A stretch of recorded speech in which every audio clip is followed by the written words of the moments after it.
We've all got issues, so let's talk about them. I'm your host, Juan Ayala, and this is Actors with Issues. Hello, ladies, gents, and non-binary friends. Welcome to another episode of Actors with Issues, bringing you another quick and casual chat with folks from TV, film, and Broadway.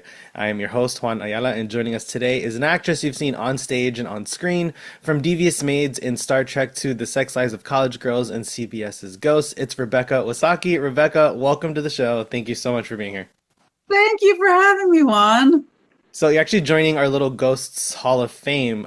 We have had many of your co-stars on the show. We actually had Roman before the pilot got picked up to series, so it's very Did you early. really? Yeah, Oh, it was in the very early days of our show. So we are sort of a COVID podcast, and very early on, and we chatted about that whole experience. We've had Asher Grodman has come on the show twice. We've had Danielle, Brandon, and John Hartman.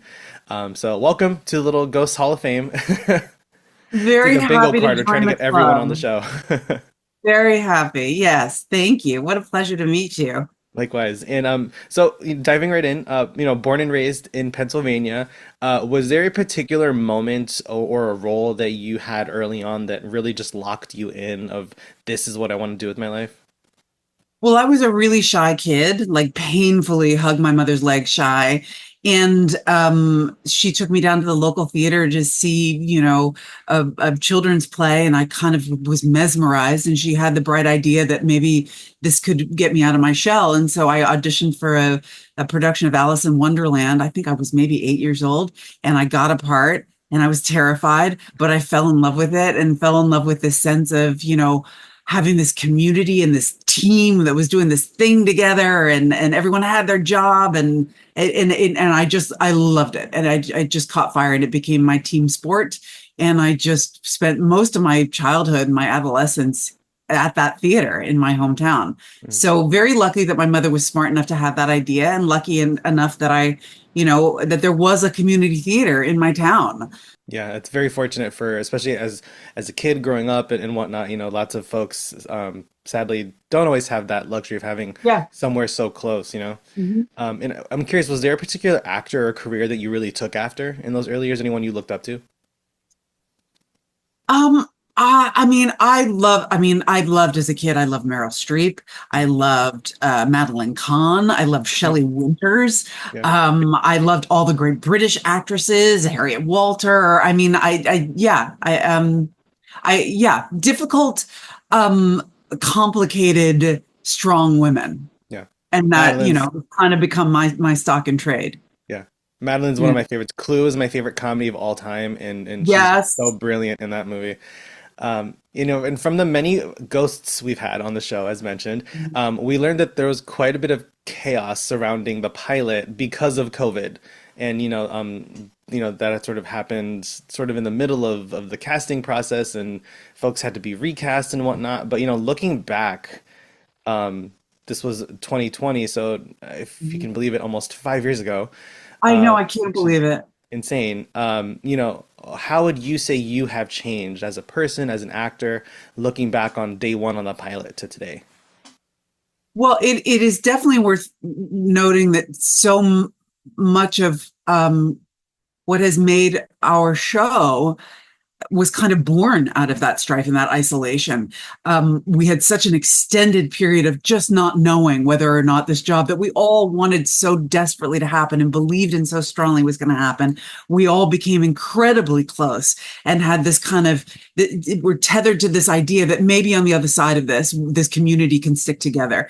And we became, very little that was good came out of that period, but you could argue that our show is as strong as it is because we developed such close ties and community and a sense of family through that isolation and through that waiting period together. Um, how have I changed? I think I've become better at my job. I think I've become looser and um, uh, more able to celebrate my faults and find humor and strength in them as an actor, as a person. Yeah. It's funny. I have this sort of like weird encyclopedic brain when it comes to actors and like, names and faces and things like that. So whenever I'm watching like an old show, my roommate loves Sex and the City, and I passed by while he was watching, and there was Rebecca Wisocky on my TV. I was like, oh my God, she was on Sex and the City. I think And that might it's have been the first time I ever was on a TV show. That might have been my first really, television job. Yeah, yeah, oh wow, yeah, I think so. Yeah. So that was that was a big one. That was yeah, fun. Yeah. With Kristen Davis. Yeah, yeah. With yeah, some other good, fabulous theater actresses as well at that, yeah. Kappa Kappa Kappa table. Of Um, Sneak. Yeah. And putting a little bit of a trigger warning and spoiler warning here as we get into a specific episode in season three, one that I'm sure you've talked a lot about. But earlier this year we found out how it was that Hetty passed. We found out she had been lying about her, was it morphine overdose, that she had been sort of saying that's what it was, and we learned that she took her own life. And from what I understand, a lot of fans have reached out to you, in support and thanking you in the show and whatnot. So what's that experience been like, sort of, having folks reach out and just share those thoughts and feelings with you? Incredibly moving and humbling. We all took very seriously um, the subject matter and the access that we had to people's families, to our audience that, sit down and watch a light comedy together, but have shown that they're so open and eager to experience some deeper themes on our show as well. I think through comedy, we've been able to help people deal with grief in their lives and in their families, and have difficult conversations and bridge gaps of understanding across generations. And when you sit down and watch this show, um, uh, yeah, it's been very moving. And if you ever told me that, half-hour sitcom on CBS would be able to responsibly and effectively and still with humor and brightness and hope be able to tackle something like suicide, I would have been doubtful. But I'm very proud to be on a show that has done so. I spoke to both my own therapist and to some other mental health professionals uh, about the messaging in the show, and our writers, Sophia Lear and Joe Port and Joe Wiseman, really wanted to involve me in the early conversations about how that was going to unfold and how I felt, uh, whether or not I, had feedback as to the best way that my character might express certain things or have certain revelations. And so, yeah, I was really proud of that episode. So thank you for bringing it up. Yeah.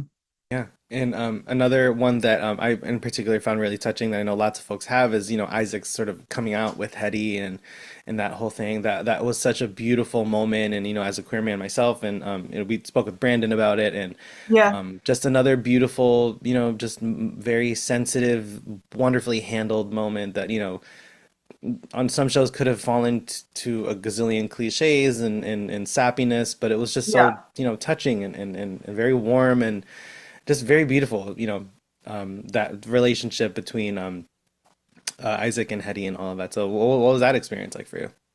Well, first of all, Brandon Scott Jones is one of my very favorite people in the world, and I love working with him. I love all of the actors on the cast, but in the cast. But I love that they had that friendship story, and that um, the character who is, ostensibly the most uptight and possibly you might guess would be the least able to understand and, kind of digest this information from him is the one that provides the safest harbor and the warmest heart, because she loves him. I mean, there's so many ways in which um, uh, our characters are relatable and lovable and changeable, malleable, because they are experiencing viewpoints and ways of life and ways of seeing things that they weren't exposed to in their own lives, perspectives that they didn't consider in their own lives, and only in death and only in relationship to these other characters are they able to grow and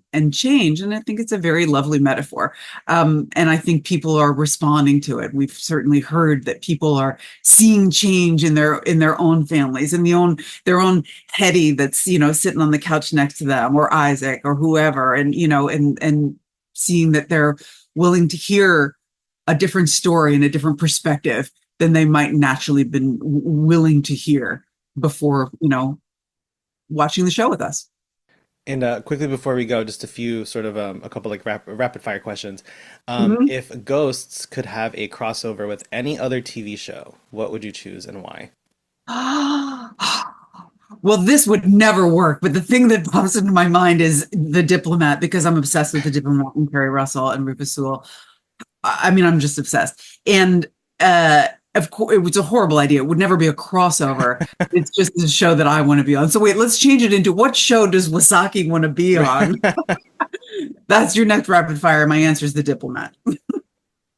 I always loved the idea of, and again, it's like different networks and studios and whatnot, but I always thought Yes. the Gilded Age would be a very obvious, Well, uh, I want Hetty to be a background player in the Gilded Age. And just in the back, you see because that of teal course dress. she's the star character in her own life in upstate New York, but just to see her walking out of Van Ryn's home, or Mamie Fish's, or just stepping into a carriage, or slipping into a pool of mud in the background, that would be really delightful. What real life historical figure would you want to portray in a biopic? Oh, I don't know. I don't know the answer. Pass. I don't know the answer to that. There's so many. I mean, I don't know. I don't know. What movie or TV show reminds you most of your childhood?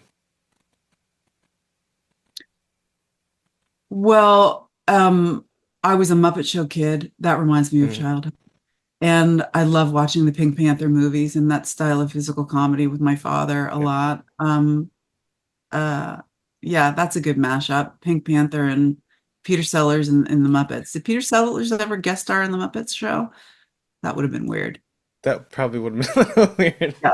Yeah. And lastly, in 10 words or less, what advice would you give to a young actor?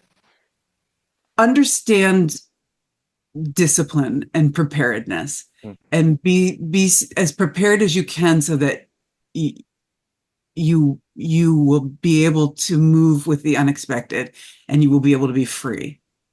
I find that freedom only in structure, when I feel very prepared and do as much work as I possibly can, um, so that I'm able to be free in the moment and changeable and be surprised, and be an active listener. Also, figure out your business, learn accounting. mm, Like, yeah. I mean, really, like, you find people early on that you trust. Wait, I'm going to answer your question, because I did do a play about Lee Miller, Mhm. and I enjoyed. Uh, I wouldn't mind revisiting that. I know that there's a movie coming out about Lee Miller, and I look forward to seeing it very much, Yeah. because she's an Oh, with Kate incredible character Winslet, with Kate right? Winslet, Yeah, and yeah, that's a wonderful story. She's a magnificent character. yeah. So that's something I would revisit. I Yeah. couldn't leave it unanswered, Juan. Oswald, Rebecca, thank you so much for taking the time to Thank chat with us you. today.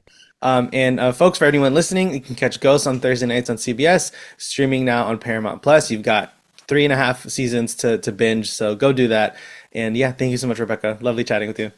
Thank you, and to you. Be well. Bye. Thanks for joining us. Be sure to subscribe to Actors with Issues on Spotify, Apple Podcasts, or wherever you get your podcasts, and visit our YouTube channel for full video interviews.